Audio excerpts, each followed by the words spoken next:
just want to have this like more of a conversation. What So a seamless segue. I know, right? Like that. Episode 1, I have no idea what the name of this is going to be yet. So I still need to figure that out. Episode 1? Yeah, man. Oh my Episode god! 1. What an absolute honor to be here. I've got a few other people lined up, but I thought, okay, I can nail Henry down for Ep number 1. You fucking nail me good, mate. Yeah, I will. So, mate, you just finished up your last season last year, and season B, and had an awesome finish. Whilst it could have finished better, I still think as a whole, you achieved a very high degree of success, and you've set yourself up like in this awesome runway to come back and achieve even greater things. And I partly know some of your plans, but I just thought, how did you feel about your season, and how does that excite you for what's going to happen in the future? That was, just to reduce it down, if I were to like sum up my season in one word, fucking phenomenal. I killed it. I killed it. I left absolutely no stones unturned. And but you had a long season too, right? Like in terms of peak condition, you pushed that 8-week mark, correct? Yeah, 38 weeks. And I would say, I would say that I held that conditioning the whole time. It was like, I definitely felt it in the 7th, 8th week, of the actual season, the competitive season. Whereas like, I just know if I dieted for another 1 or 2, like I'm just going to start. Yeah. Like I'm going to start like losing a lot of mass. So it was from your first show to your last show, that was 8 weeks, right? Yeah. Yeah. I did get leaner during that time. Everything kind of just consolidated itself. Did your body weight change much during that time? Yeah, probably like a kilo. It's pretty cool to see how much change occurs with a lesser degree of body weight change at that back end, right? Yeah, for sure. Like when you've got like this much fat left, and you pull off like 100 grams, man, that's details like in places where you don't usually see. Yeah, it's like, I got 3 extra striations on the upper end of my glute. It's like, wow, 100 grams difference, crazy. Yeah, I do think a big part of how I started to settle into that look was all of the deloads that I had from the previous peak weeks. Okay. Right? Because in up terms until of like that peak week structure of tapering off intensity a bit.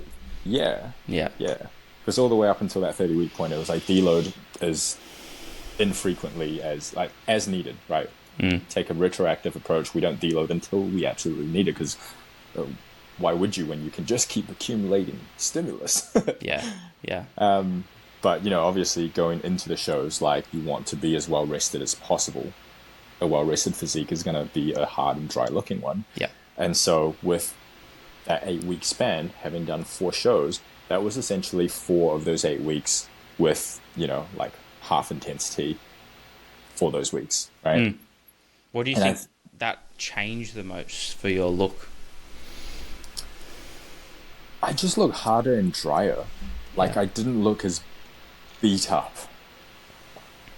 Yeah, it's a really, I mean, I'm sure like anyone who's experienced in competing listening to this, probably not many because it's our first episode. We'll get like I think we're gonna get maybe 2.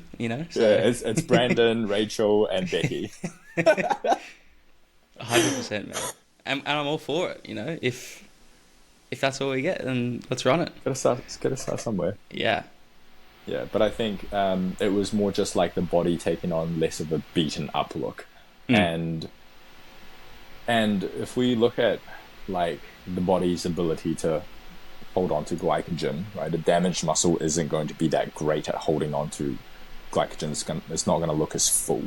So I suspect that, aside from just like the general reduction in inflammation, the wateriness going, I also feel like the body was able to just take on the nutrition a little bit better. Yeah. Because it just wasn't like... Do you think that was because there was just in general probably a greater abundance of carbohydrates available? Like, why do you think there's a drop off of ability of carbs being able to be absorbed from fatigue or from a reduction in intensity? It's like, why do you think that freshen up phase results in carbs being able to be absorbed better due to less maybe metabolite buildup or? I mean, I suspect that when there's greater recovery demand, we are chewing through our nutrition a little bit faster to meet those recovery requirements, right? And so if I was more well rested and there was not as much recovery that needed to be done, more of that could be stored rather than just chewed through. Yeah. Yeah. So that's kind of how I conceptualize what happened. Yeah, it's almost like the body doesn't have to worry about surviving so much. It can more worry about distributing that energy to store it rather than it's just like burning through it, like glycogen saturation just isn't where it needs to be. But I'm sure you also started to taper food up as you went through week 1 to week 8 of your competition or your peak conditioning. Yeah, food did come up, although there was a period, I think like halfway through it kind of went down a little bit. I mean, the refeed days got reduced from 3 days to 2 days, which I didn't like so much. And I mean, I didn't really work out, what that equated to in terms of the weekly total. Maybe it was just like my psychology being like, fucking Brandon, drop my calories again. I don't want my everyday nutrition to come up. I want my 3 refeed days back. Yeah. It's crazy how much you look forward to those days. Those, whether it be 1 or 2 or 3 refeed days. Looking back, I appreciate them far more than I did during the prep. You appreciate them far more? What do you mean? Far more now, looking back at it retrospectively. In the time, it was like, cool, I get to eat a little bit more. I didn't think much of it. But looking back at it, I'm like, okay, they meant a lot across a week, and they just allowed me to push hard for those 5 to 6 days, knowing that you get 1 or 2 days of good on ya. Yeah, you get to come up for air. Yeah, exactly. Come up for a breath and then go back and start digging again. That was one of the... I mean, I've always implemented refeeding protocols into my preps, but I didn't quite appreciate how assertive you really needed to be until working with Brandon last year. Yeah. I thought I was refeeding hard, but no, the prep was basically half repletion then. Which is really eye-opening. I think I saw a post of yours talking about what your nutrition looked like phasically across the prep, and I mean, even looking at mine, man, my refeed days were 3,700.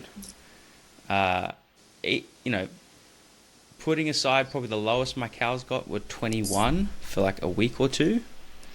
Oh wow. Yeah, but those days were so much higher, right? And that's how much I'm eating now. I'm eating 3,600 calories now, and that was in part, I think, due to my work, my output with doing in-person PT. You might do 8,000 steps, but for 5 of those, you're taking people's weights off the bar. Yeah, and that adds up.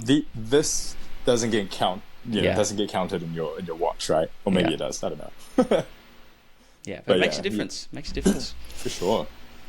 Yeah, I've had the luxury of just sitting in front of the computer, and I'm really surprised at how lean I got with my limited energy expenditure. To be fair.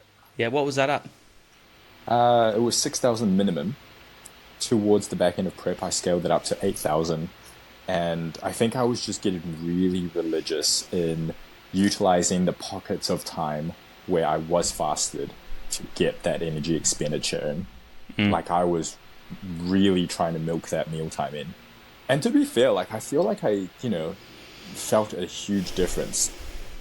Like I think of course, dieting, we reduce it down to like overall weekly deficit, in a gym population makes total sense. Getting into a mini cut, yeah, you can get away with that. But towards the back end of prep, like I was really thinking about how I can position each and every one of those meals around for like just recovery purposes or like fat burning purposes, right? Like I'd get, 5,000 steps in the morning.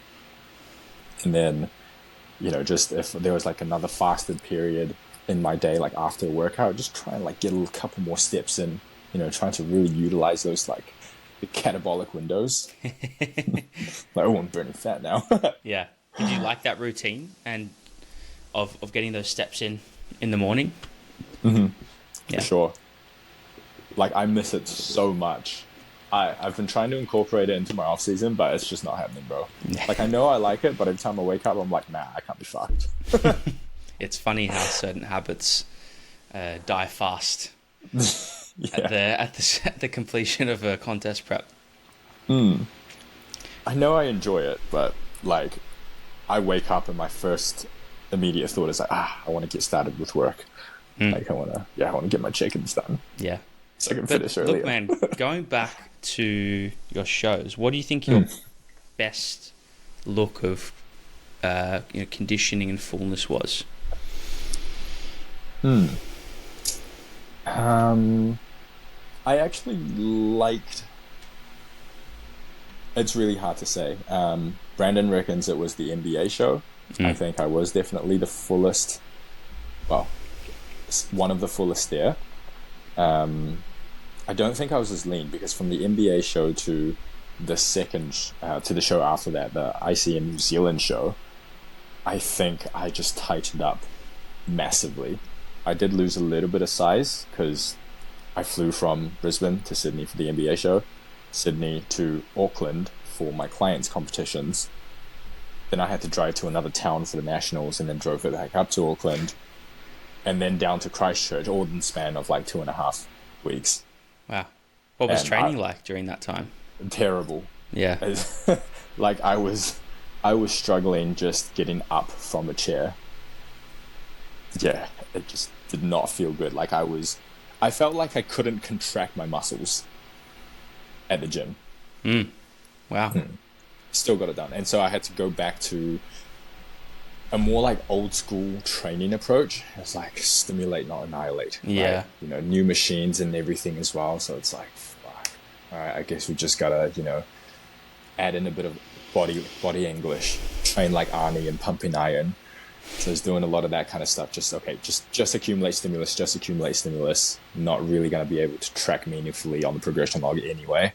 And I think at that point it just became like, how much can I hold on to? Right? Do I need to add some intensity techniques, and do I need to do a drop set here or there because I'm just not as skilled in the particular movement? Yeah. So it was very training off of feel at that point. Yeah. Yeah, because I had to. That would have been very difficult. I would have struggled with that. Mentally it was not fun. Yeah. But look, I sort of agree with Brandon in terms of a combination of look. And I think like this photo here demonstrates your... Oh, you got my photos. Detail. Up. Oh, hello. Ooh. The detail, like just through that quad, right? I mean, compared to... I look pretty delicious there. Maybe it was a mixture of lighting, but I mean, I don't think so. You're comparing it from Queensland to this show. I mean, it was Charles Lothian, so, like the detail through the quad was ridiculous. Have you always had that feathering through the quad? Yeah. Yeah. Yeah. Yeah. Asian anterior, man. Asian anterior. If only that was replicated to the posterior, hey. If only. And I think that's why I want to put my vote for Worlds. I wanna vote that physique as my favorite look, Yeah. because I have always struggled to get into that kind of conditioning. So for me, that kind of BK conditioning like was worth a whole lot more than the fullness in this set of photos that you got there. Yeah. And I mean, I think like a lot of people, man, it's if you don't come in shape, where's the value, right? Like if you're soft, or if you're still, I don't know, 3 to 5 weeks out when you get on stage. For me, even if you might be full, your best package is still yet to be achieved. I'd rather be extremely conditioned, or conditioned as you can be, but maybe lose a little bit of fullness. Me personally, anyway. Like I'd rather have striated glutes than, look soft, or look a little bit out. But it is a caveat, right? Some people won't be able to get that lean first time round, and you might sacrifice so much where you go, okay, well maybe let's stop here, because there's going to be such a detriment to the physique that it's not really worth going for the striated glutes. But yeah, I think your look was pretty cool at that NBA show. And like you said, man, the production as well looked pretty neat. Yeah, hands down, best show I've been to. I've done 35 shows, man.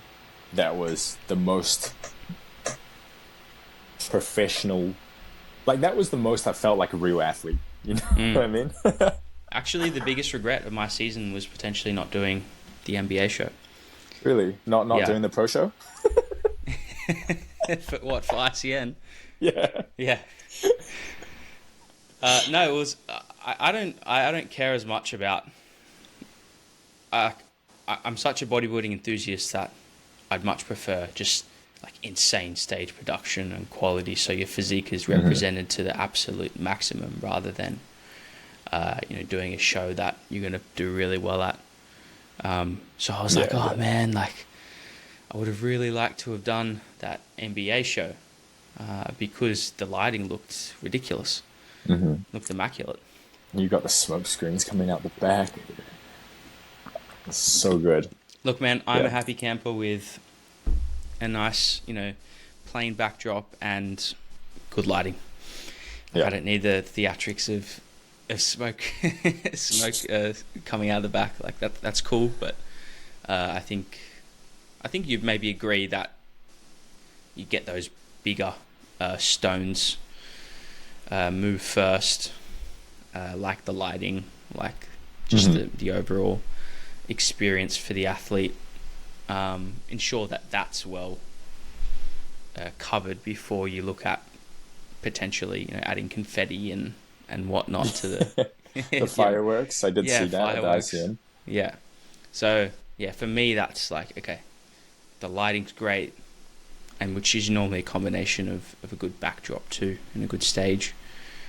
I'm a happy camper. If you've got spare cash to do other stuff, go for your life. But yeah, that's. And I mean, ICN did a pretty good job at Nationals. I don't know if you saw.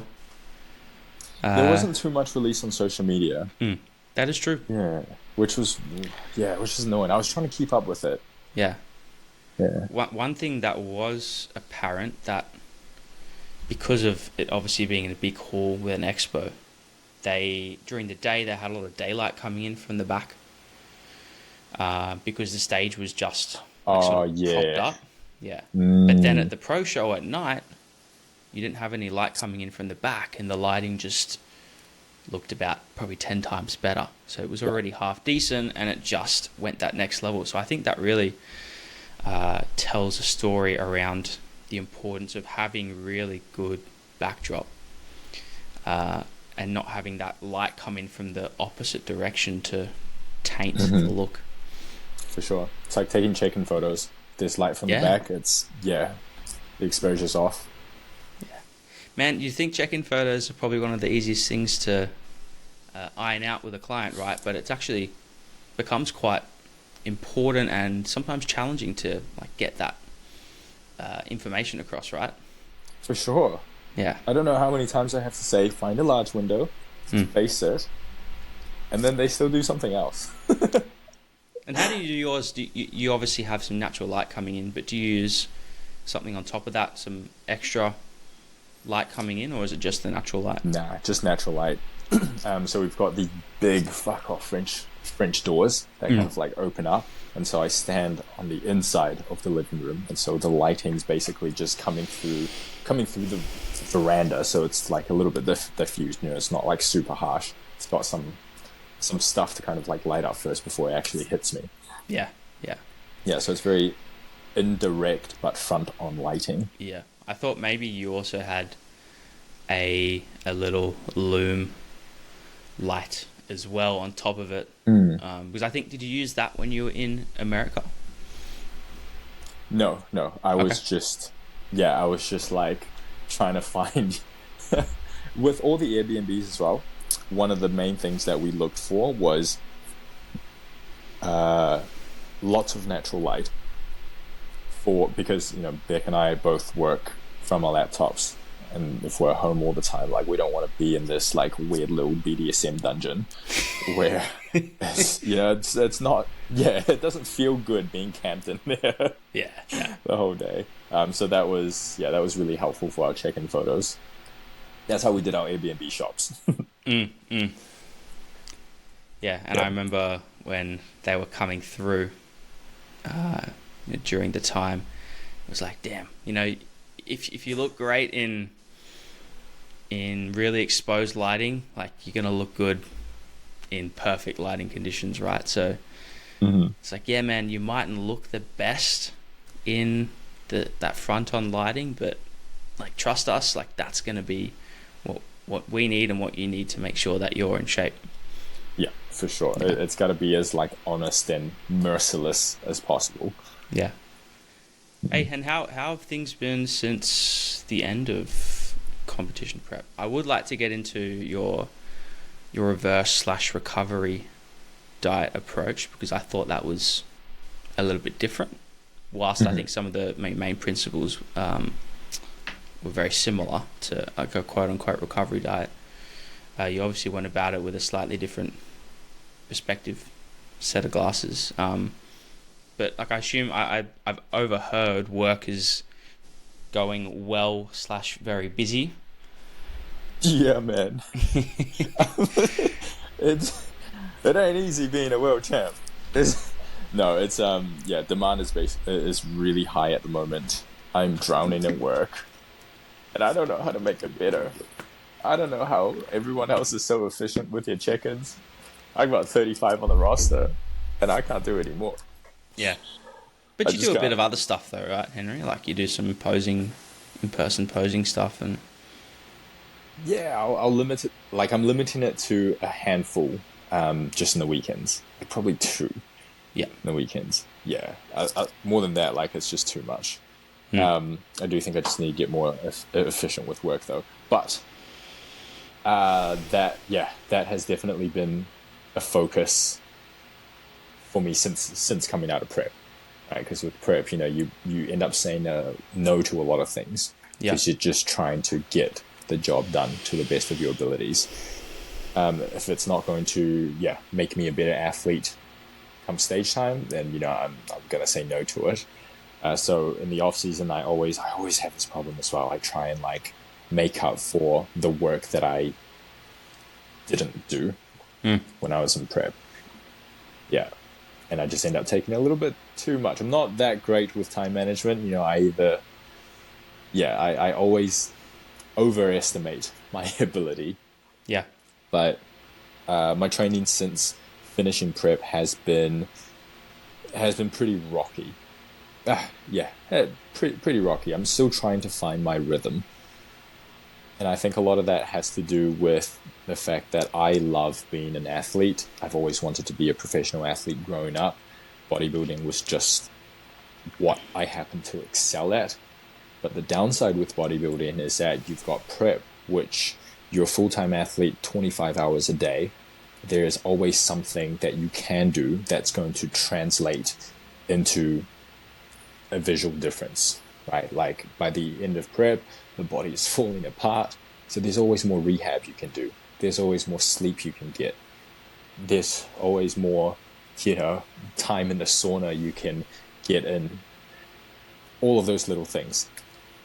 And then you come out the off season, you come into the off season where your body's just healing like Wolverine because it actually has the nutrition to help you out with that. So you go from 24 hours a day being an athlete to now I'm like, okay, well that's fucking 3 hours, right? I go to the gym and then I make my food. Like that's really what I need to do in the off season. So I'm going through a bit of a, like, I don't know, it almost feels like a vacuum's being created, like a void. I'm like, I love being a full-time athlete, but I just can't in this particular part of my macro cycle. Yeah. And I think you've got to prioritize what you want, right? Like obviously during prep you're prioritizing recovery, training, nutrition, and you're saying no to a lot of things, and now maybe you're saying yes to too much as a means to catch up. But then that's maybe resulting in a slight decrement to your training, right? Yeah. That can happen sometimes as well. Yeah, I think more so it's been the mental side. Like I feel like I'm not getting as much enjoyment out of life. Yep. And that lack of motivation for life. This sounds really depressing, and I think clinically, like this is the definition you gotta be real with it, right? Yeah, for sure. I'm just not enjoying life as much as I did in prep, even though prep was much harder. Yeah, like I don't wake up with that mental erection, In prep, you wake up and like, sweet, like I gotta get my fat burning, cardio in. I gotta really make the most of that depleted pocket. Yeah. And then it's bang, bang, bang. So I can make sure I fit my recovery and my posing in. But now, it's like, sweet, I just need to get my training in, my sleep in, but sleep's pretty taken care of already. And so I'm like, what else brings me joy? Sports bring me joy, but I can't do that much bodybuilding in a day, right? Because there's not going to be, like, if I do more rehab, prehab now, that's not really going to translate into anything because I'm not injured. So what's the point? Yeah, and there's only so much you can train in a day, right? Yeah, exactly. And so you do prep. You don't need any hobbies because that's the only hobby that you have time for. And now, outside of prep, I'm like, I don't know what to do for fun. And then because I'm not filling my cup in those ways, everything else feels like shit, and I have less of a desire for bodybuilding. It's all downhill, mate. Yeah, I like to use people finishing school as a good example of this. I mean, I experienced something quite similar to yourself, Henry. After comp, it was like that habitual practices that you went through, the boxes that you made sure you ticked every single day. They're not as defined on the piece of paper anymore. They're a little bit lighter and grayer. And I also find, going back to the school sort of analogy, when people finish school, sometimes you see a lot of people, fall out of routine. Sometimes they put on a lot of weight as well. And part of that is the fact that the routine of walking from classes isn't there anymore, and like that sort of structured, maybe physical education and that sort of stuff isn't there anymore. And so when people like myself, when you don't have that structure, it's hard to get back into that routine, especially when you're your own central command system, right? It's like no one else is going to make you do it unless it's you. Is there anything that you've employed of recent to try and get yourself, running on all 4 cylinders? Something that I've I've been experimenting with is just trying to find other things that bring me joy in life. I think it needs to start there. I think finding other things that bring me joy, that would recharge me in that sense, is going to feed back into my desire for training.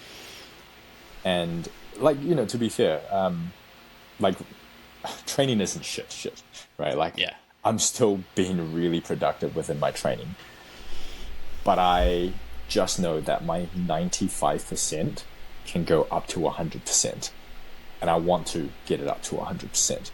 So I'm sure that, like generally speaking, I think people should be happy, or a lot of people would be happy at operating, off of what I'm currently doing right now. But like, I am just so relentless in wanting to, I'm trying to get bigger than Brandon, man. I'm trying to make him look like a baby, like I just find a lot of joy in going full send, and I'm just trying to get there. So yeah, my training's not shit at the moment, but I think what I can do to make it a little better is to learn how to wind down a little bit more. Did that answer your question? Yeah. I mean, like I started adding in those walks back in again. Like for me personally, do you like cooking? I love cooking. Yeah. So like I throughout prep I always did. I still cooked for my family on occasions. Like even though I didn't eat what was on their plate, like I'd cook like a big beef roast and just look after everyone else. And, I'd sit there with my routine dinner. But that brought me joy. That made me, continue to motivate me throughout prep. And I still do that now. So I just like doing things for other people. And when it comes to food, it's like, yeah, let's get the smoker out. Let's get the, the beef on the barbecue. So maybe experiment with something like that. Yeah, that's been a bit of a creative outlet for me, the cooking side of things.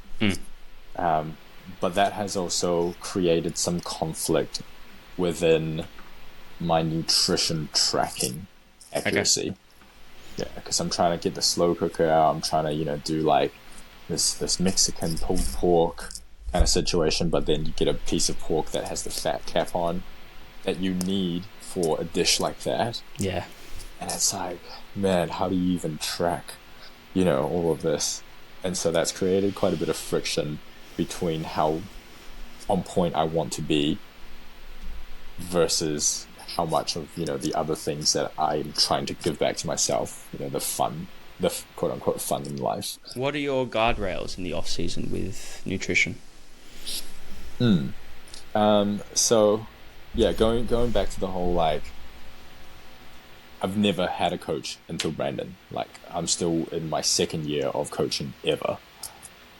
And so I'm really trying to figure out how to operate within a new system. Previously in the off season, I had one goal in mind, which is to eat enough to feel good, perform well, and ultimately create an anabolic environment to facilitate those muscle adaptations. And now it's a little bit more, it's heaps more strict. So I've been trying to figure that out. My guardrails at the moment, as of last week, was we're going to aim for ranges instead of, the targets, like the tier 1, 2, 3, the 3-tier model tracking system. Because I've been doing bodybuilding since for like 16 years now. And with my background in dietetics, I've always eaten based off of intuition.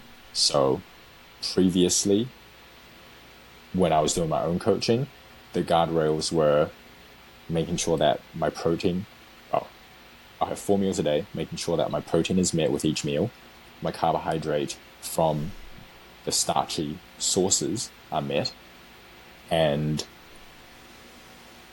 fruits and vegetables, they were just on tap.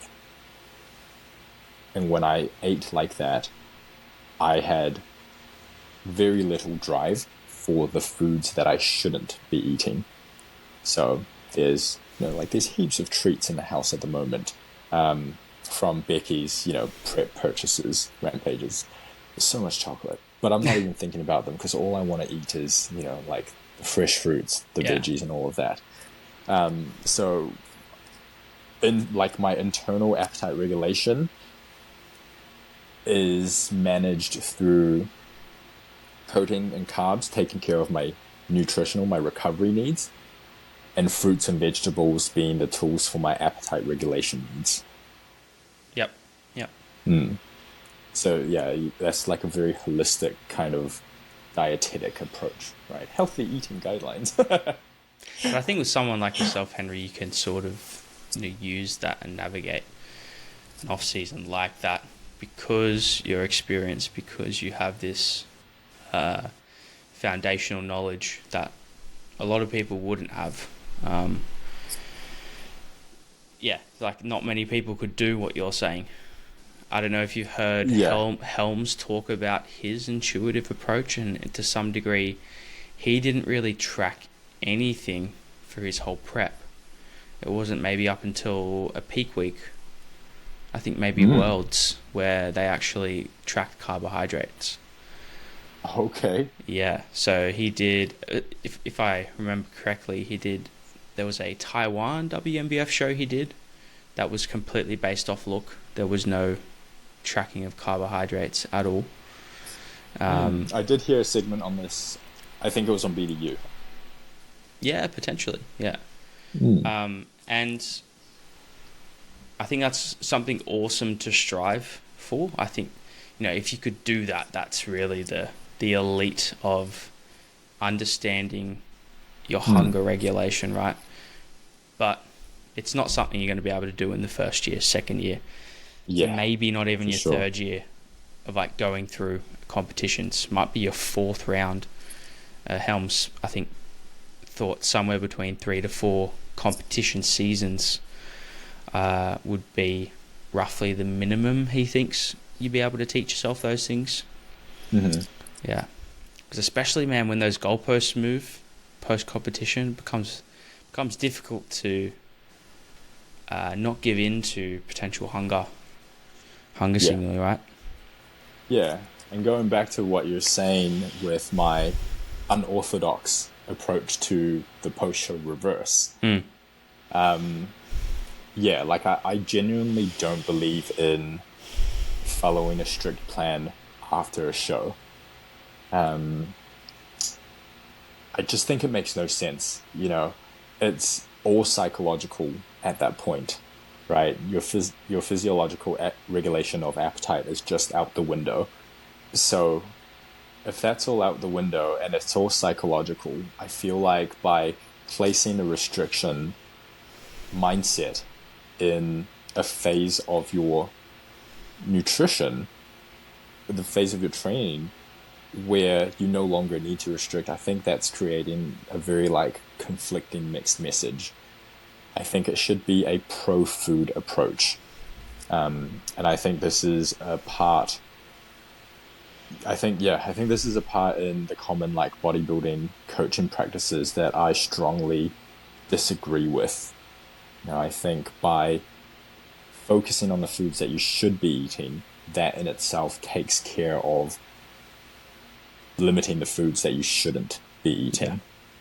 Right? As human beings, we're so perverted in the sense that we always want something that we can't have. So when you come out of prep and you've restricted yourself with sheer discipline and work ethic, and you achieve that goal and you lose that kind of external pressure, there's no way that someone's going to be able to control their diet in a healthy way. I think there's a few people that will do well like that.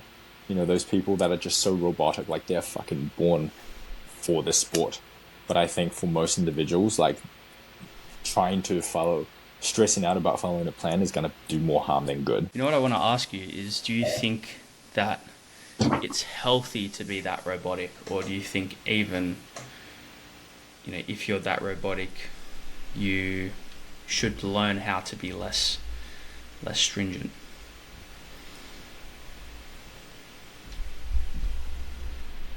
I would say it depends on what the person feels comfortable with. So if someone is just that robotic by nature and it brings them joy to be that on plan, well, why change something that they do enjoy? Yeah. Yeah. But I think if someone isn't, someone that isn't wired like that, I think there definitely needs to be a bit of bridging the gap between intuition and, lining what they're doing to their goals. Yeah, it's I know a few guys that are just militant, but I haven't asked them about it, whether they were like that the first time round, whether it was something they sort of built upon. To be perfect post-show first competition season, it's like, man, that would be that's a feat, I think, of mental toughness. Especially when you think about how long a contest prep normally is. It's like, wow, okay, so you've dieted and we're in peak condition for 30 and 8 weeks, and then you spent another 10 to 12 weeks following to the T a strict nutritional approach. It's pretty ridiculous. Like, I tried to do that. That was definitely the mentality I went going into it. However, man, there were just some days when you could not get food out of your head. It was ridiculous. And did you struggle with staying laser sharp on plan?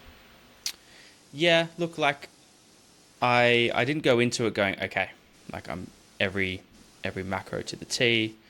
It was like, I'm going to allow for a couple of meals out per week, rather than tracking them. I just go, okay, that's one meal.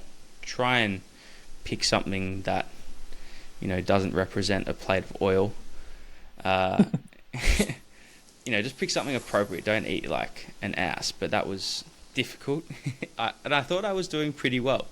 So I got up until about, maybe I was like 8 weeks post show, and I'd only put on like 10 kilos. So like I was about 10% up, thereabouts. And I was like, cool, man, like, we've done well. And then I went to Thailand, and that was for a week. I put on maybe, I think, 3 or 4 kilos. Yeah. Thailand's good for food. It is, man.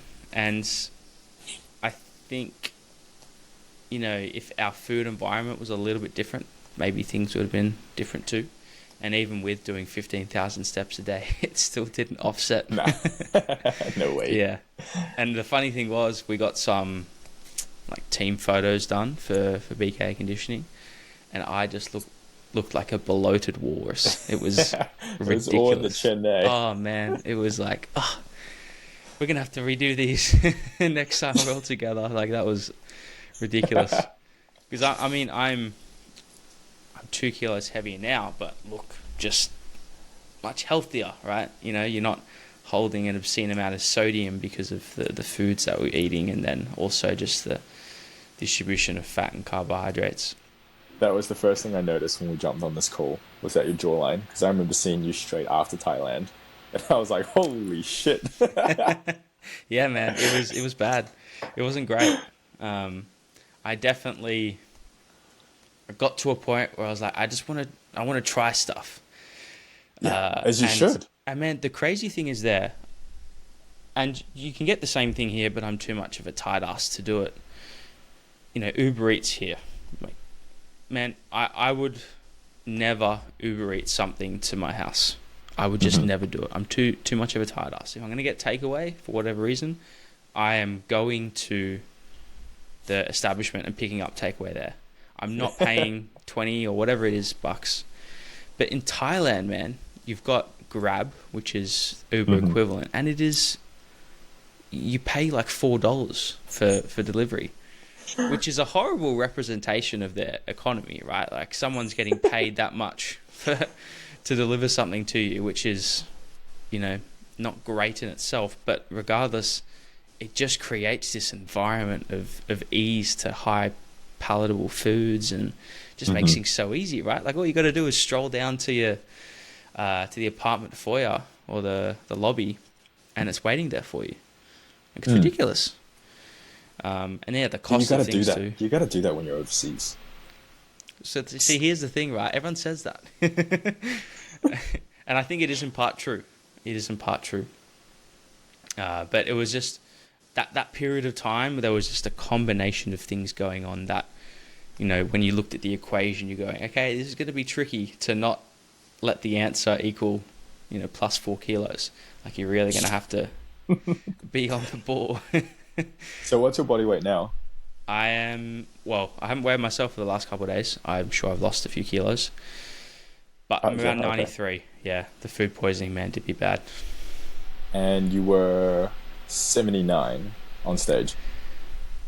The lightest morning weight throughout the whole prep was 77.8. And that was actually during peak week of the last show, which could be due to a different surface. Like it was the same body weight scales, but you know how little things like that change. Yeah. But generally, I was around the 78 to 74, 70.4, 78.4, sorry. That was where I sat at my lightest. So probably on stage, I was somewhere between 79 to 80. So okay. like I had my Google sheet laid out, like the planner. It was like, you're going to be 87 kilos here, and then, you know, had it all mapped out. And then Thailand just threw it all out the window. Yeah, so I've been taking things pretty steady. Like I had a few moments over the past month and a half where still there was just a bit of food focus, man. But now I can watch a YouTube video about food and be completely fine. There's no longer that follow-on effect.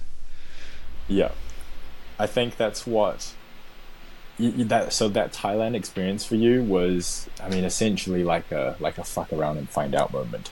Right, I think you needed to go through that to come out the other side and take food off the pedestal.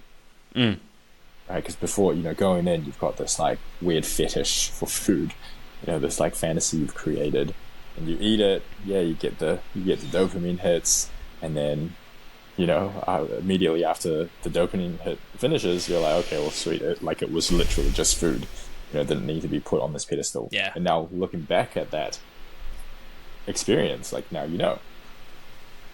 And so I think my whole approach with taking the plan, just chucking it out the window immediately after comp, was my time to fuck around and find out, because that is the time where you should put on a bit of body fat just to restore some normal physiological endocrinological function.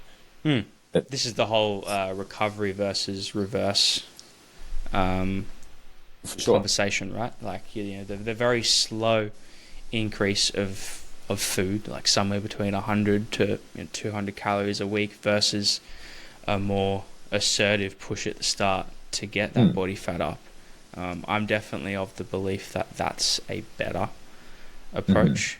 You know, whilst you might be able to get food up to 3,600 calories and still be, I don't know, sub 10% or around 10% body fat after 10 to 12 weeks. It's like, but you still got no body fat. You know, physiological function is still most likely, you know, a couple of steps behind you from where it should be to have a productive off season.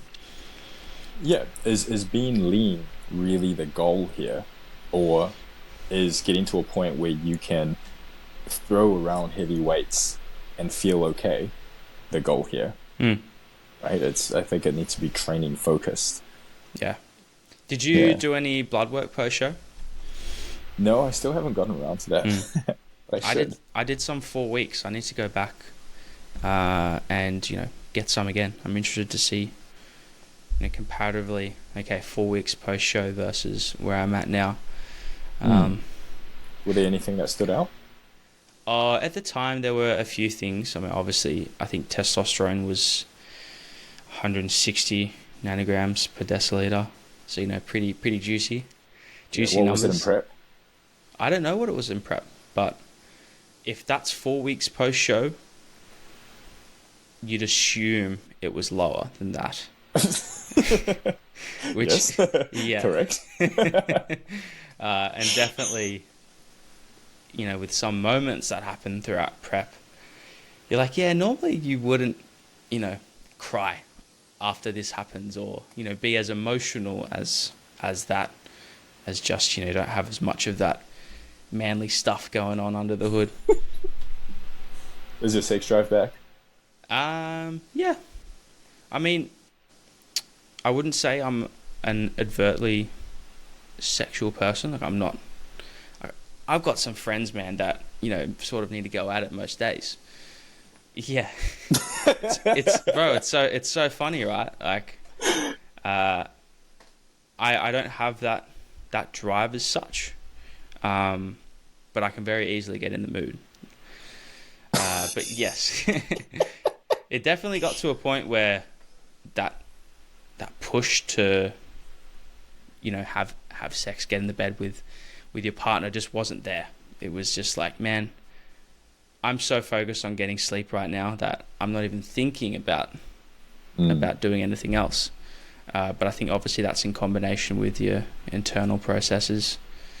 But yeah, it's definitely getting back. I'm normally sit on the higher end of the range in terms of free testosterone, and then I think is it free and binded, or is that what they call it? You got the two different measurements. No clue. Yeah, there's a smaller number that usually sits between maybe 16 to 28 or 29, and then you've got your free test. I think sits between 3 to 900 roughly.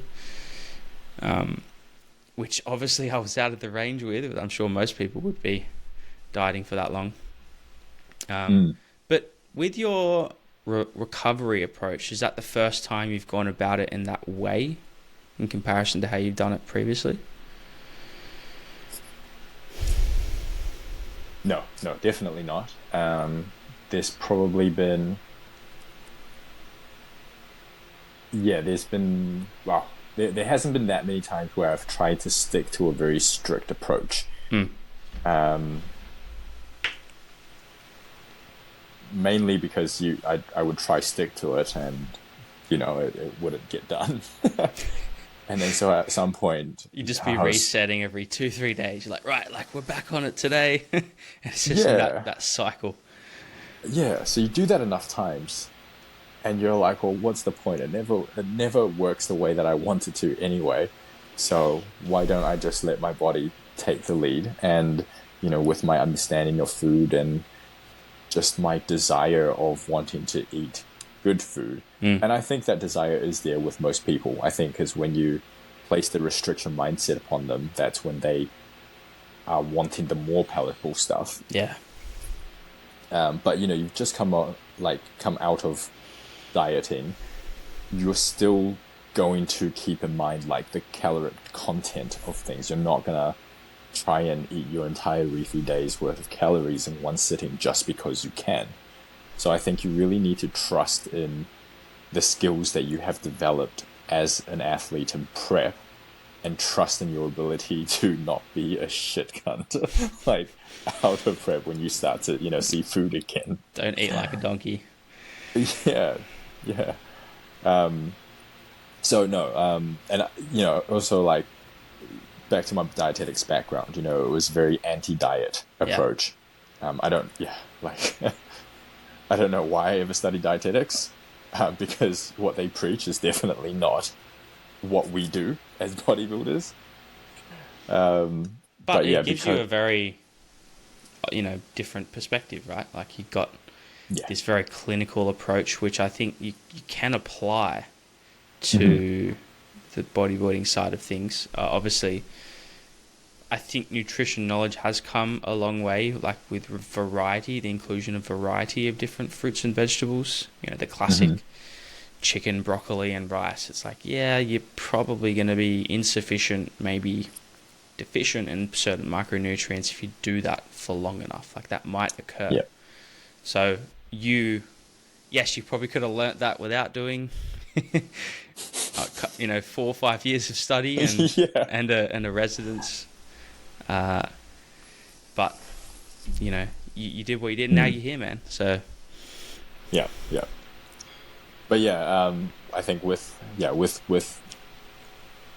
my knowledge and how I accumulated that knowledge within nutrition, it's very much so like a holistic, lifestyle orientated approach. yeah. So that's how I've always done my post-show nutrition plan. Yeah, I like that. Eat good food. Yeah, and we know in the literature that if people just consume whole foods, generally speaking, it's not going to be that. It's not going to be easy to over-consume significantly. Unless they have some outlier condition that does impair certain internal functions. But if you just that is so rare. Exactly right. But if you just eat fruit, veggies, and some lean protein sources, like you're going to be hard pressed. Yeah. What has changed over? You've been working with Brandon for 2 years now, correct? Mm-hmm.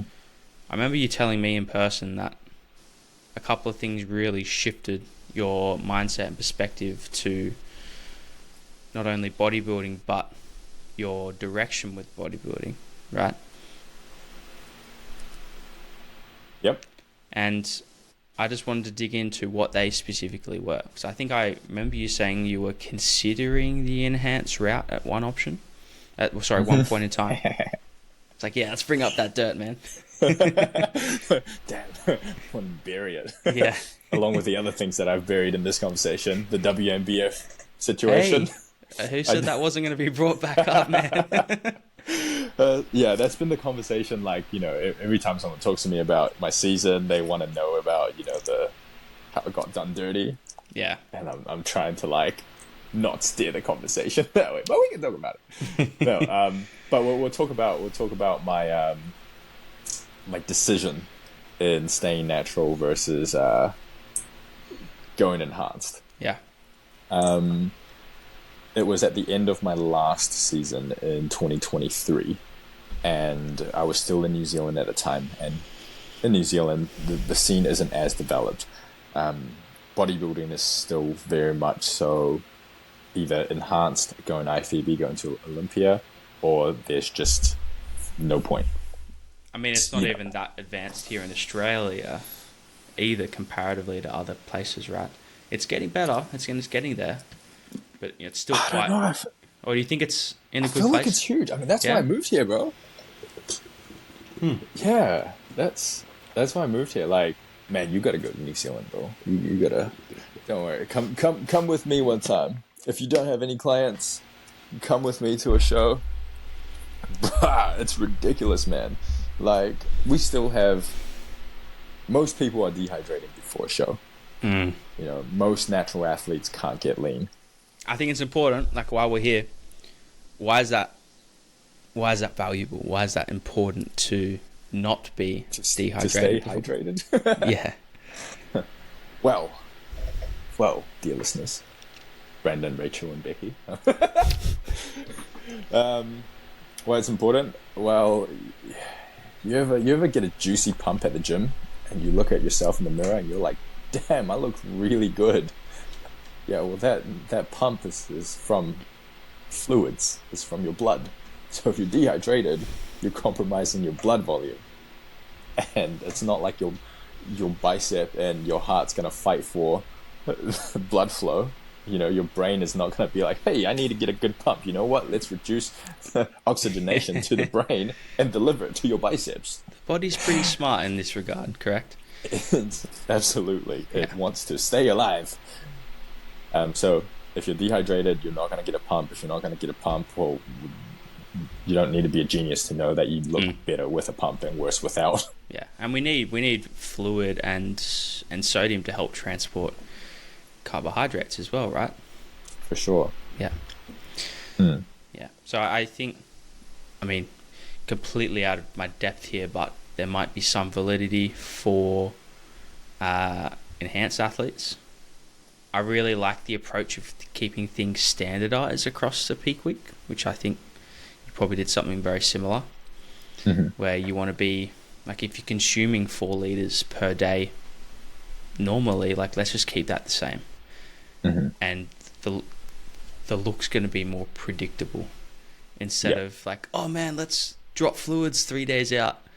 Like, I've never done this before, have no idea what's going to happen.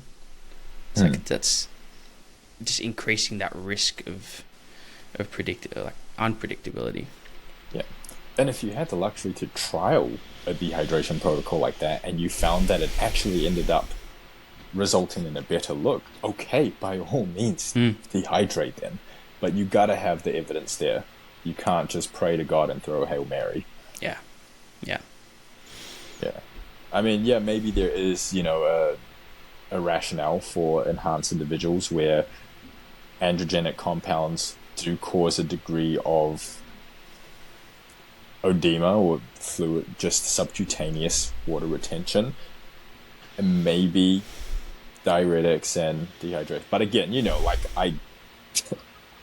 it seems like that's a consideration that you'd have to make when you're enhanced, but I can't really comment on anything more than that. Yeah. Yeah. But going back to not going down the enhanced route. Yeah. So I kind of just wasn't sure. I love bodybuilding. I want to be in the sport. I want to have a career in the sport. But I was just seeing this dead end in natural bodybuilding. The bodybuilding community exists, but only if you're exposed to it. Like, you only know of it. Doesn't exist unless you know about it, right? Yeah. So when you're sheltered away from the rest of the world, from New Zealand to Australia, which is the nearest country, it's like a 3-hour flight. Like, we are very, very tucked away, like the weird Amish people down the bottom.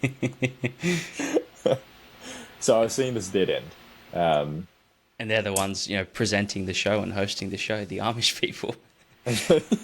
Yeah. Hold on, this is kind of weird. Yeah. So it was the IFBB or nothing. Yeah. And I think just from a coaching perspective as well, because the natural scene isn't as developed, a lot of the natural athletes are going to the enhanced coaches, and they might have a great understanding with how to do things on an enhanced level, but they're so far removed from doing it naturally that they don't quite have those same considerations in mind when programming a natural athlete season. Yeah. And I think the reduced output for a natural athlete is generally forgotten about with a lot of these approaches that I've seen. With natural athletes, you got to do a 30-week prep. I had the privilege of working with an enhanced individual last year, and everything was, I was just doing the same thing that I would do for a natural athlete, but output was just that much higher. We covered twice the amount of ground, in half the amount of time. Yeah. Right. You could just rinse. You have the toolbox with a few more tools in there that can shorten that timeline as well, right? Yeah, you get to turn the turbojets on. Yeah. Yeah. Like, I was just rinsing this guy with cardio, and he just wasn't feeling anything because he was just on so much tren. He was like, yeah, bro, I feel great. I'm like, all right, let's up the cardio to 600 calories per day. Yeah, nuts. Yeah, eating 2,100 calories was his low days. Yeah, 3 repletion days at one point. But, like, those low days were fucking low, man. With just the gap between energy expenditure and energy intake. I was like, man, like, how are you alive? And how are you still progressing? Yeah, but you just go off data. Yeah, that's right. And that's probably on the lower end of food. Like, how much did he weigh? Roughly 85. Okay. It's getting there. It's like not in not homeless person calories, but it's No. down. It's getting close. Like it's for someone that size, that much lean tissue. Yeah, 10K steps a day, 600 calories of cardio fasted. And so you obviously So you moved Yeah. at some point. And what was that time in between working with Brandon? Because obviously that was like a turning point in your trajectory. I think there was a decision along the way that went, okay, like I'm going to put this enhanced direction behind me for whatever reason. How'd that happen? I was traveling at the time, just I knew that I had to leave New Zealand. It just wasn't the place for me in terms of, my growth in the sport. And so I was like, look, I feel like before going on the enhanced, because it's all about progression, right? Like I wanted to go enhanced because I wanted to continue making progression. So I was like, look, there's gotta be, there's gotta be a middle ground here. Like not just from where I was being self-coached to like enhance, like surely there's something more sensible that I could do to make sure that I'm getting all the other foundational stuff in place. And so I was like, well, look, I have to put my ego aside and ask for help, because look, 2 brains is better than 1, right? Yeah, at the very basically. Yeah, it can be. So I think a big part of that was just realizing like, yo, just because you've done this your whole life, and that you are very knowledgeable in New Zealand doesn't mean that you know it all. Yeah. And so I really just had to. That's very powerful though, man. Like even people with lesser, I would say, experience than what maybe you had at the time are still unable to have that mentality. You always got to be the student, and you always got to be looking for something more, right? Like, you always got to be optimistic that some supplement comes out and it just changes the game for natty bodybuilding, but the likelihood of that happening is not great, right? You get phases of L-carnitine come through and phases of ashwagandha, but unfortunately, it is really those bread and butter basics that there's always refinement that can be made. Just doing the basics very well, becoming an expert executionist at the simplest things. That's a huge thing that I've taken away from Brandon, was his ability to blend art and science together. I find that a lot of things that I have learned from him, a lot of things that he's taught me in theory were things that I already understood, but it was the ability of translating that to more of a practical setting, like how to be pragmatic about all of these principles in theory. And what do you think the biggest needle mover was for you? The biggest one? Yeah, I mean, it moved it away from you, so. Biggest needle mover? Yeah, so, for example, did you think you were training hard, but there was actually more on the table, or did you think you had good execution for a weak body part, but there was actually more to be wrung out of the towel? Yeah, I think just a little bit more clarity on the approach that I should be taking. And by clarity, I mean the thinking was, the plan design, the formulation of everything was taken care of, so I could just focus on executing as an athlete and looking at things through a more retrospective lens. So it was more just the fact that you were actually being coached by someone else for the first time that could take the reins and ensure you were on that trajectory of success. Yeah. Like I was looking at what I was doing more from an observational lens rather than trying to design this poorly conducted randomized controlled trial because I was both the researcher and the subject at the time. Yeah. And so, a couple weeks into whatever I was experimenting with, other thoughts would come in and I would be thinking about other principles that I shouldn't really be thinking about. And then plans would get changed because I'm thinking about all these other variables and just overthinking, essentially. Yeah. And I think being able to see it from a retrospective lens, I was able to really knuckle down on my understanding of the whole thing. Yeah.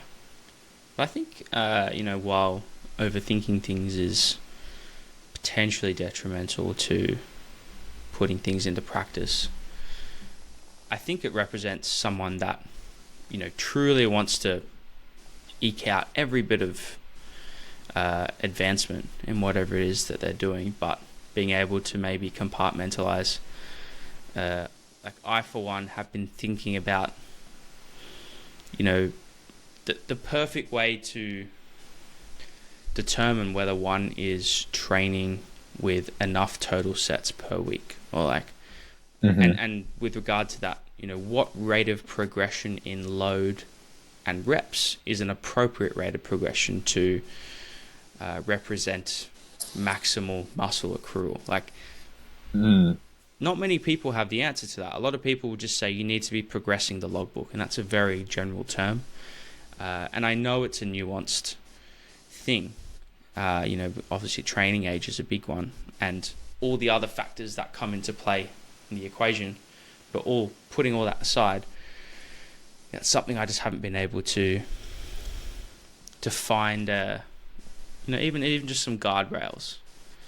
Is progressing 3 times over a mesocycle of 8 weeks appropriate? For one exercise, or should you be progressing 6 to 8?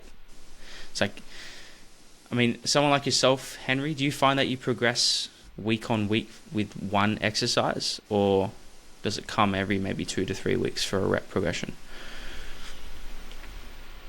I think half the exercises that I do, progression comes every week, and the other half is more every 2-3 weeks. And when you say half of your exercises, like if you just randomly went, okay, this week, out of 8, I got 4 out of 8. And then the next week, it was maybe 4 out of 8 again, but maybe distributed differently over the specific exercises? Yeah. So the exercises that I'm really skilled at, any leg pressing movements, those will come up very consistently. Okay. Yeah. And whether, that's neurological adaptation or true muscular adaptation, I don't know. Maybe I'm just sandbagging my sets and just leaving, progression there so I can hit it the next time. I don't think that's happening, man. But yeah, I do feel like with those exercises that I'm really good at executing, that I'm just more intuitive, that I have a better intuition with, I tend to make progression week after week. But with other exercises like my pulling movements, for example, or ones where it's a little bit harder to define what a rep is. Yeah, with those ones, it's more every 3 weeks. Okay. So you almost progress on a weekly basis with your squat patterns, as you were saying, for example. Yeah. Okay. Hell yeah. Yeah, right. It's pretty impressive. It's not something that I would at least progress across a week if I have 2 squat patterns, at least one of them per week. Wouldn't necessarily be both, but it might be. But it's an interesting question, right? Like, no one really has the answer. But Yeah, and I feel like it's almost a wasted energy thinking about what is the best, bang for your buck. Like, what is that perfect balance of return versus volume improvement? Yeah, because it's a question of, with literature saying more volume is better. There's obviously a lot of nuances to how these studies were created and their methods, the individuals and participants, and it's hard to always apply that to us, but I came back full circle and just said to myself, you just got to try it. Like, you've got to see where that ceiling is for you, like your maximal recoverable volume. You obviously don't want to sit at your minimal recoverable volume or your maintenance, as that isn't going to provide enough novel stimulus. But somewhere in between those two ends is obviously where you want to sit. And the other really crazy thing is, right, you're going to have John from down the road who can sit maybe higher up to that MRV, but then Phil, 2 doors up, he actually needs to sit a little bit lower. Like, instead of being smack bang in the middle, he's actually got to sit a little bit closer to his minimum effective dose. And that could just be the nature of people's individual responses, when it's like, well, man, how are you meant to create guardrails now? Yeah. It's so hard. Yeah. And quality is a lot of the times influenced by quantity as well. I know that if I've got 3 sets on a hack squat, like, I'm not as about it as if I had 2 sets. Yeah. Right. With 2 sets, I'm not wasting anything. With 3, there's almost like I get redemption. You might be leaving 1 or 2 in the tank on the first set to lengthen that runway on the back 2 sets. Yeah, it's very true. And listening to people, I don't know if you heard of Scott Stevenson, an American chap. Nope. I definitely recommend, but he's a researcher as well as a very renowned, used to be coach, but he's more of an educator now. And I think it's very true that, very rarely will someone on a technical definition overtrain. Because unless you're maybe insane like yourself, the ability to ensure intensity is matched on every single set generally diminishes for people. As whether it be their skill of training to failure, or there's some sort of central command system going on where the body's going, okay, I'm going to pace myself because I've got 20 sets of quads in one session to get through.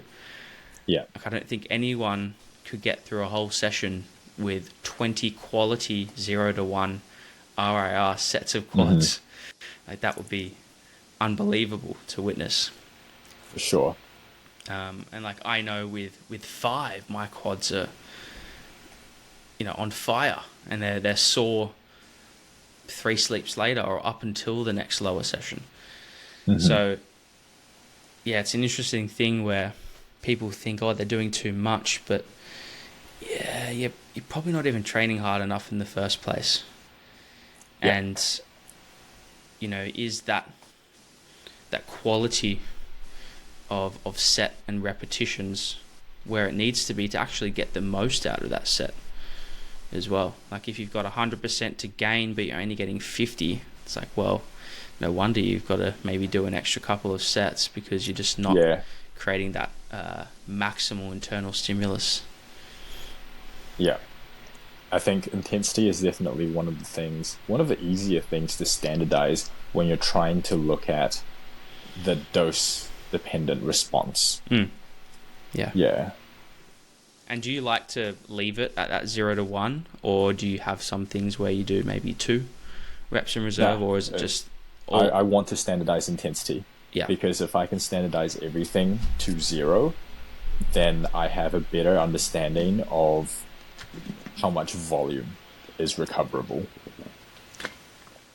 I'm of a similar mindset, and I think it goes back to your opinion around even just exercise execution. Like, if you have a definitive end and completion point, it's far more easier to grasp Mm-hmm. and measure. And yeah, that's where I'm at too. But it's funny when people don't have that skill of training to failure, attempt to do RIR based training, and it's like, well, you're still way off, bud. And look, today I got back into the gym, and the mentality was not to train hard. It was more just to get moving. Like I just need to get out of the house. Still feeling pretty rubbish, but even just without the mentality of leaving nothing on the table, significantly changed my ability to perform at the loads and the reps. Like I could make a set that was 5 kilos lighter look like it was still 0 reps in reserve, but it was the same amount of reps I was doing for 5 kilos more. But simply the mentality around going into that set of not going to that 0 rep, like true aggressive concentric and controlled eccentric, it just meant like performance just wasn't the same. And so it's very easy to make something look difficult in comparison to it actually being difficult. Mm-hmm. And I mean, it's pretty funny with the whole craze around the reps of death that you started, and it's funny. Some of the submissions. But look, I completely relate. I was obviously at a point in my training career where I didn't have that appreciation of how fast something can be taken, and probably the biggest component of that was maintaining composure back end of a set, right? Like maintaining that execution, not making a hack squat or rest pause set at the top. And it makes a big difference if you know how to just suck up the pain and ensure those reps only change from a perspective of the concentric phase. You really have to take the emotion out of it, eh? It's like if you get it up, you get it up. If you don't, you don't. Yeah. And I think keep grinding until gravity says no. That's it. And you've got to do that from time to time. And if you haven't done it before, I think you're hard pressed to know what it truly is.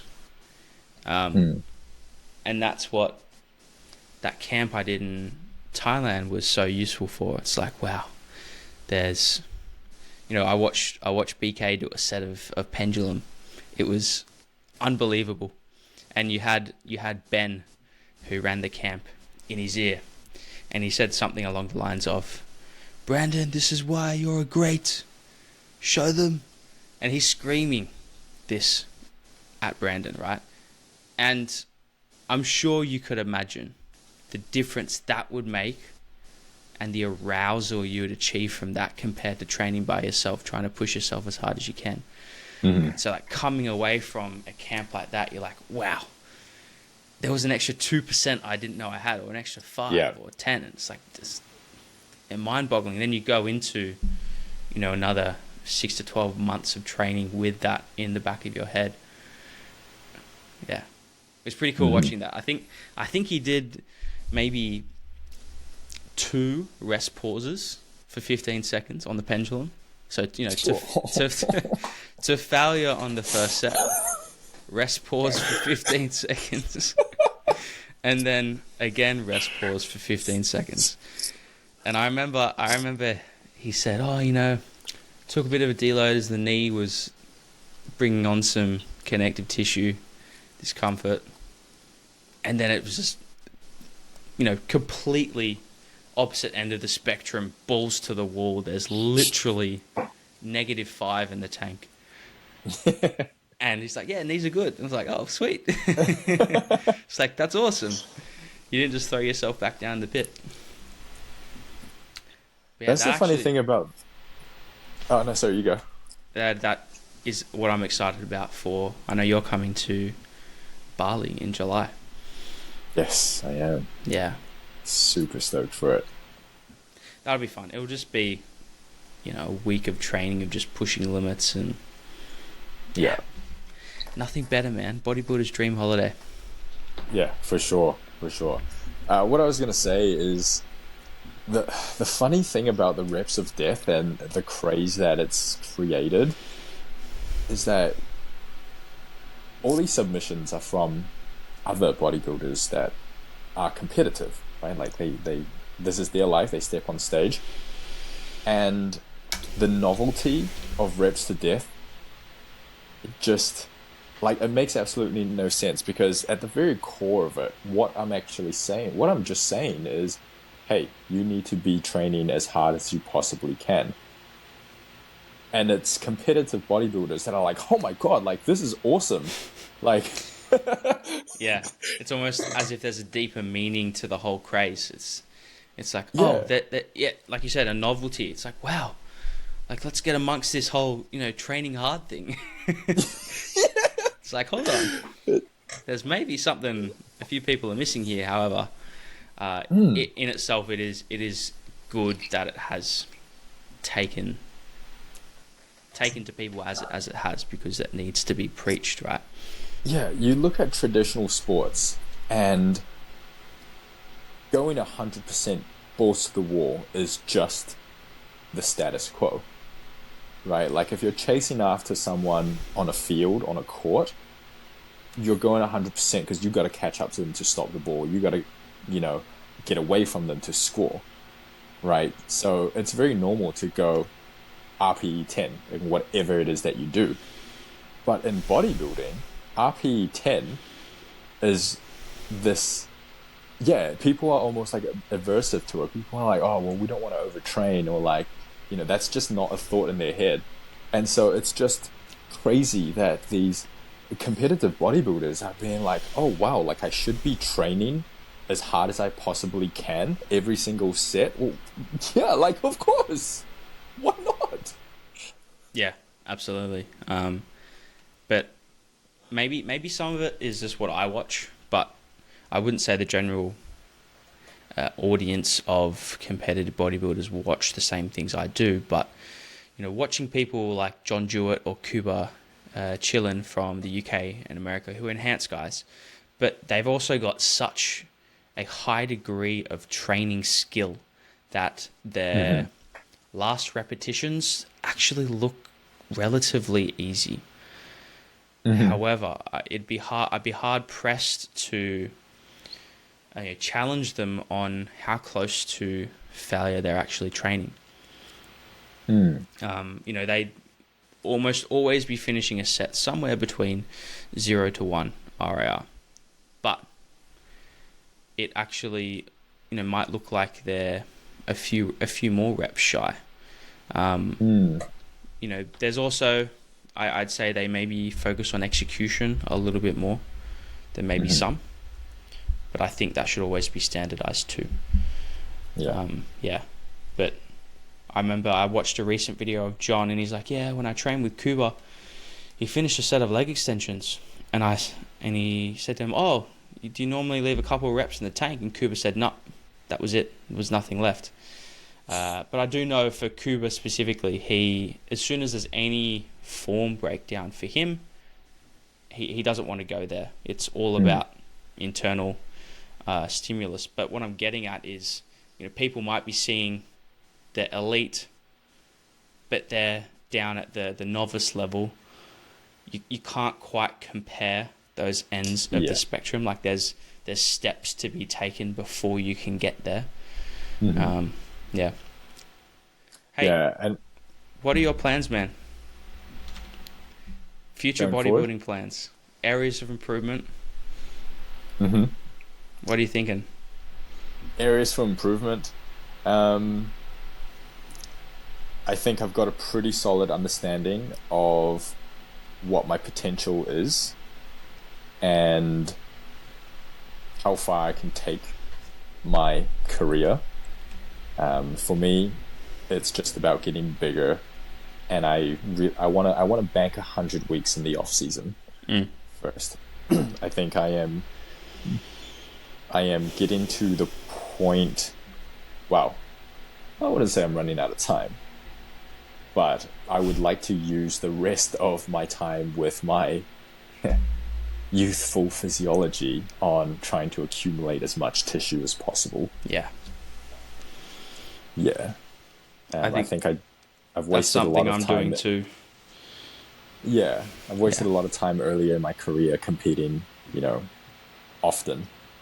And I love competing. I would really like to compete season after season again, but I want to do it at the highest level possible. So I think I need to just be a little patient at the moment.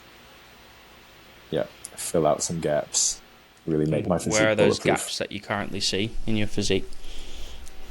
Definitely my back, my lats, my delts, side delts, and hamstrings. Okay.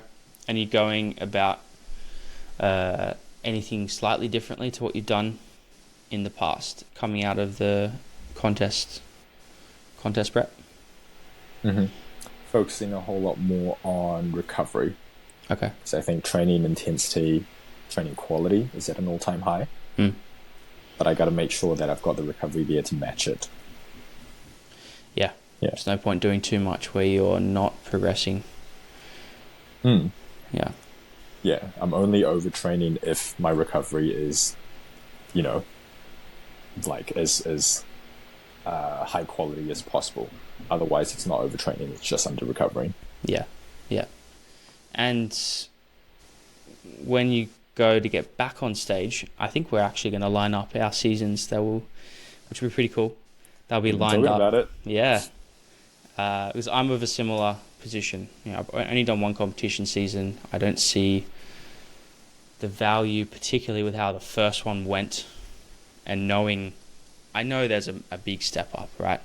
Mm-hmm. Like you've got someone like Brandon right beside me who he's bigger. So it's just something I'm going to have to ensure that I am next time round too. And like you said, when you're in this more fruitful environment with respect to your age, you want to make sure that you're choosing your time wisely in terms of, are you contest prepping the majority of the time, or are you spending a bit more time in an improvement phase?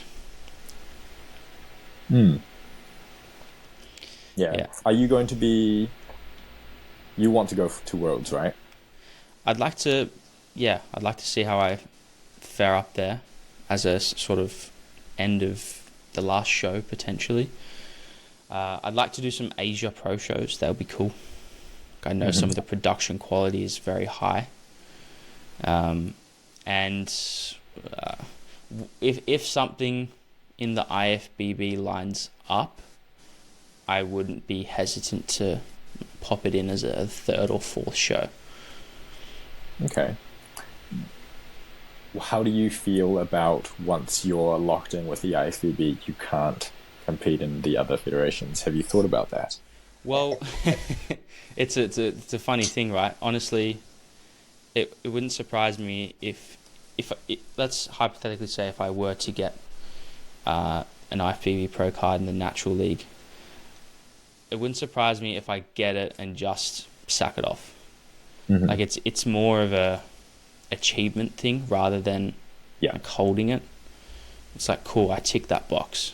I don't like that you can't cross compete, like especially when they're fed for natural competitions is in such an infancy, but also I wouldn't say it's very well organized as of yet. Mm-hmm. You look at WMBF, they've already announced the location of their worlds, the year before. They have a clear pathway to worlds for athletes. It was actually quite it was very open-ended to us how you would even qualify for the Weeders in terms of like the pathway. It was like, which shows can I do? I remember at the time talking with Brandon and Rachel there were like 3 shows. A very small amount of shows. May have not been 3, but it may have been 4 or 5. And it's like, how are you meant to get enough pro athletes at the Ben Weider Pro Show if you've only got 5 opportunities or 5 people that could potentially come? So there's obviously a lot to be improved there. But I think as well, their 2-year rule is pretty piss poor. Yeah, I struggle to believe that, just being off enhancements for 2 years can be long enough. One, because you could have someone, right, that's been on for 5 years, who's experienced quite high dosages. And I think it's that whole total dose and time that play the biggest role. And that then plays into how long that they actually need to be off completely to, then compete in a natural fed. But yeah, like, is that sort of, are you looking to finish at Worlds as well? I'm not too sure. I'm not too sure where my future lies with WNBF. Can I ask where you think you would have placed if you were to have done the pro show?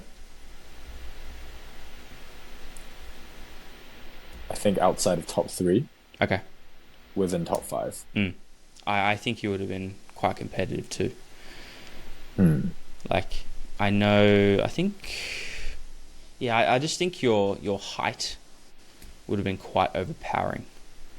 And the amount of muscle that is on your frame, that would have been quite overpowering. And obviously your presentation as well, which they do judge on, correct? It's a contributing factor, yeah. Which, yeah. I would have been hard pressed for someone to have edged you in that regard, especially with how individually you pose. Like, it's very different, right? So it's clear that someone has taken the time to learn their physique and learn how to present it as well as possible. Yeah. I bend a lot of rules with with my posing. Hey, gotta make it look good, man. It's all about what it looks like. Yeah. But do you have any shows in mind, like any of the Asia shows interesting you? Or? Yes, I do think that Asia. Yeah, okay. You know what? I know that I will do a WNBF pro show in Asia, just because of the production, and also I like traveling to Asia. It's always a bit of fun. I don't know about Worlds because of the sour taste that's been left. Yeah. And I can't blame you for that, man. I can't blame you for that. I'm not sure how I would have felt. Like, in the moment, it would have been quite a shock, I assume, and you would have... I don't know how you approach things in prep, but I'm like find the silver lining. Find... But I'm not sure if there was much of a silver lining in that... in that situation. Yeah, I think for me it was the silver lining that I'm like trying to hold on to is the fact that there is now a chip on my shoulder. As a competitor, I am incredibly petty, but I think that is a very common trait that you'll find with a lot of competitors. Yeah, absolutely. I think I use that to my, as my superpower. Sometimes if I'm struggling with a set, I just think about what happened to WNBF. I'm like, fuck this. Don't let me get the microphone back when I win. Well, look, man, that's what I was going to say. As I was going to say, imagine you come back and you win the tour class and, you take out the overall. Like, that would be pretty... Like, that a statement's been made. It's like, man, fuck you. I've come back and... whilst you still mightn't have the same degree of respect you had initially with the Federation, you sort of risen above what other people may let push them down. And it's quite a hard thing to like, I don't know, it's a hard thing to wrap my head around because it's not that they didn't want me to do well. That's so far away from what the reality of things. Like, I believe that they would have liked me to compete, but it was just a little stupid. Yeah. The way that they tried, the way that they didn't try and make up for it. I think it's noble to draw a line in the sand. However, it's even more noble to maintain the standards of that line, but allow certain nuances to change, the decision or the situation. Like it did not seem very clear in any respect that you needed to do what they wanted you to do, and that happened to numerous people as well. It's like exactly. 1 + 1 + 1 + 1. Yeah. Like you've got a positive answer here, so there's obviously something that could have been done better. I think I would have taken it a lot differently if I was the only one that missed the memo. Oh yeah. It would have just been like, yeah, I'm a fucking idiot. I got too excited. Yeah. But like quickly going back to the whole federation conversation, isn't it funny how even a federation like WNBF, who try and uphold the highest degree of natural bodybuilding, there's still flaws, right? Mm-hmm. Like you had the UK gent Adam Powell, who didn't pass his polygraph. Now, as far as I understand, that means 1, he couldn't compete, but 2, he wasn't. Like, it's not like he's unnatural now. It's not like a, natty or not exposed. It's you just can't compete. Like, do you have a more in-depth understanding of that process? Yeah, it's funny. I actually asked him last night. I just had this thought. I was like, well, does that mean that you are now blacklisted? Yeah. But yeah, I don't know. Don't know. He hasn't gone back to me. But it's funny, even when you try and uphold the standard, and we know that polygraphs have flaws, and that it's like a prophylactic measure to try and weed out the immoral or the unethical individuals. But even still, you're trying to uphold natural bodybuilding, but there's still things that need to be improved. But to some degree, it's like, what else can you do? You can't really do anything different unless you made everyone do a urine test, but that doesn't cover the whole 10-year policy that they have, right? Super tricky. And then it's like, what's the point of the polygraph too, right? If you're just going to do a urine test, and if you pass the urine test, and if you failed the polygraph, then it's all good. Like I don't think there's many ways, as far as I'm aware, to look at someone's. I think urines are completely out of the picture, but blood work, for instance, and say, yes, this person has definitively not used any of the banned substances for the past 10 years. Like, it's just not. You can't prove that, I don't think. Like, there might be some residual down-regulated markers, but it's hard to be able to interpret that. I think there's going to be a lot of scared people going into polygraphs for next Worlds, knowing that. I mean, there would have been a lot in the time too. I think I remember you making a post about it. He's like, man, like, like someone just failed, and like they're definitely natty. Well, I didn't need to know that. Yeah. What if I fail? Shit. Yeah. And the unfortunate thing is a lot of people travel for that show, right? Yeah. I do think that there is a limitation with the polygraph though, because look, let's say you took clenbuterol 2 years ago. Maybe this is someone who has just started bodybuilding, and they were given not the best advice, and they took clenbuterol in maybe their first mini cut. But now it flags them for what? 10. Well, I don't know if it's 10 years for clenbuterol. It might be actually be 2 or 3 years. Yeah, I think they do have certain substances that are lesser than others. Yeah. But yeah, if we just generally apply 10 years. Yeah, we'll take BPC for example. Right.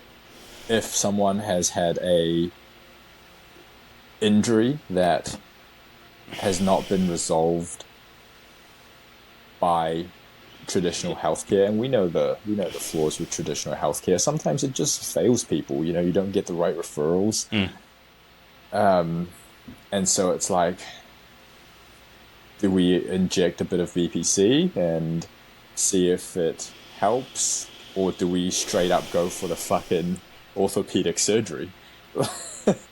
You know, I feel like in that situation, you know, out of desperation, then you took some BPC to try and fix that devastating injury. You're not really using it as a performance enhancing drug.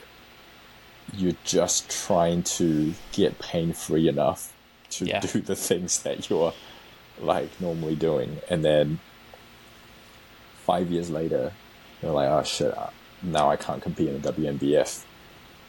Because the polygraph clearly states that, hey, it's 10 years for me to be, you know, substance free, even though I didn't take it for that reason, even though it wasn't making my performance better. It was just, saving me from getting fucking orthopedic surgery at the age of like 20.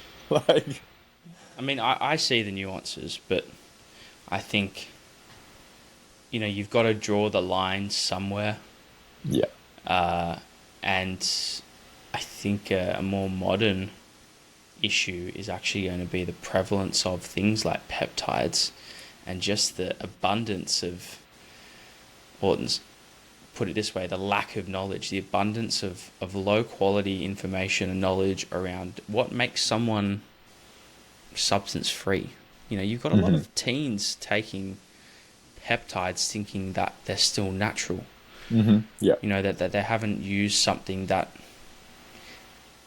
alters their ability to be recovered or, you know, to put on more muscle tissue. It's like there was the whole over-the-counter oral steroids for a period of time. Like I know in America you could just go in and buy I forget what they're called, but you know what I'm talking about, like just the over-the-counter steroids, like that would have written a lot of people off, and then they just feel that they're stranded, right? They want to compete, they want to be a bodybuilder. They might be a little bit on the fence of wanting to take performance-enhancing drugs, but they're almost encouraged because there isn't a high-quality federation that would accept them on the natural side.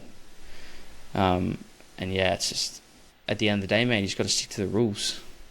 Unfortunately, I think the pinnacle of natural bodybuilding, which is, of course, lifetime, is going to become less and less over the years. Yeah. And I think that's an advantage that the IFBB, the NPC, has over WNBF, is that for those more nuanced situations, there is still a pathway for people, like the 2-year rule, you know. I think as much as one could take the piss with it, I think it does also free up some opportunities for those instances.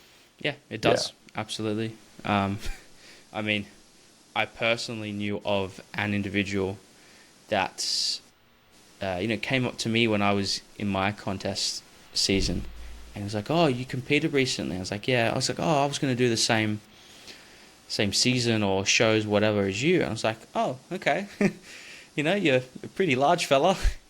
And then I later found out, maybe only 3-4 weeks ago, that he had been someone that had been on a TRT dose, whatever that means, is quite individual as far as I'm aware nowadays. You know, some people's TRT might be 300 or more. It's like, yeah, maybe TRT plus. And from my perspective, he's someone that looks like he's held on to a lot of those benefits, right? Like I do think, you know, if you keep your training up, muscle isn't all that easy to lose.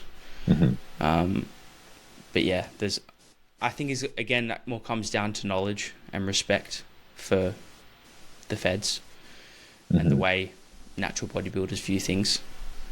But yeah, I do get the nuances to it, man.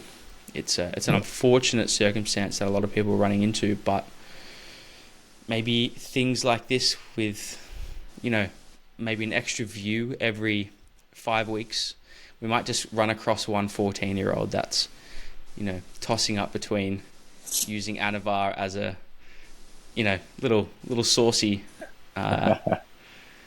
sprinkle on top for what he thinks wouldn't actually impair his status as natural enhanced.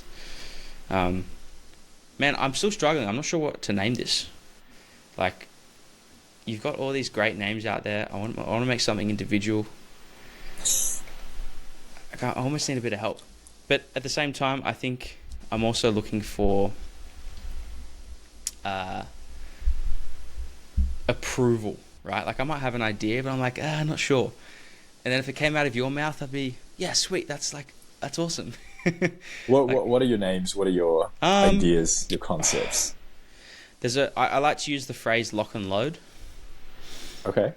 That was something, I get an update from Brandon. I just respond back, lock and load. Cool. I think the only thing I'm tossing up with there is maybe that's not specific enough to the demographic, but I think at the end of the day as well, it's like maybe it doesn't matter that much. Aside from lock and load, what else do you have? Nothing really as of yet. What's the direction with this podcast? Because I think, I'm basically your pilot, right? Yeah, you are, man. But one of the first things I wasn't sure about was like, can I even sit down for an hour and a half and not be, wrecked afterwards, or just need to wiggle around, as my attention span needs to be improved. So this is like a little bit of a segue to that. But it's to be a combination of, I think, like I said to you, bit of a bro chat, but we also just get into a bit of nitty-gritty stuff as well, so there's always some value for people to take away. But I love listening to educational podcasts. On the other hand, I also love listening to like a couple of guys speak shit for 2 hours. But it's about things of common interest, right? Like if we spoke about some recent competitions that occurred, or something along those lines, and we all just give our little, spin and perspective on who should have won and whatnot. I sort of want to be in the middle there. So, yeah, maybe something that represents that as well wouldn't be a bad idea. But like, I'm considering, okay, what are some key characteristics of myself? One physical one is my thick ass eyebrows. I'm not sure if I can work that into like a bodybuilding related title. And then, yeah, I mean, in a modern day where there's a lot of stuff already out there, it's not always easy to be individual with a name, but it's also not a great need to overthink it. Something will come. I think if I started a podcast, I'd call it Reps of Death. Makes absolutely no sense, but I mean, it's associated with me already. Yeah, see? I thought about the whole expert executionist thing, but that's not really a title. It's more of a description of something. But man, you can't make it that. You're digging yourself into that narrative that we spoke about. It's almost, you want to encourage that, but to make it a novelty for everyone, it's like, hold on, we've got a bigger problem at hand here. Yeah. Well, look, man, I don't have anything else. We've been chatting for almost 2 hours, so I don't know. What are you doing for the rest of the day? You got much on? I got to train. Okay. And that's it. Yeah. Yeah. Is it pretty hot up in Brisbane at the moment? It's fucking sticking up, mate. Yeah. It's so bad. But I'm sitting in the AC, so, I'm good. Living life. That's it. Yeah. Yeah, but man, some this would housework, stay in, enjoy the rent that I pay. Hey mate, you get a lot. You be able to deduct a bit of that. That's for sure. Working Yeah, sure online did. and doing some bit of posing coaching as well. Yeah. Well, I think anything above 40%, they really, start to put a question mark on it. Mm. But I know for sure that I use more than 40% of my house for work. It's just if you can validate it, right? Yeah. I'm always working. So, like. Yeah. Look, we're gonna end the potty here. Uh, Mhm. I'm gonna be doing these weekly. Let's see how long that lasts for. But no, Thanks for having me on. yeah, man, that was good. It's funny. You follow someone on the same team as someone, you get to know them to some degree. But having chatted with you in person, been around with you in person, just solidifies the type of person you are, and the common interests, which is really cool. And it definitely, like you saying, moving to Brisbane, moving away, moving into an environment that's more conducive to what you're going for makes a big difference. 100%. Yeah. Yeah. We are all product of our environment. All right.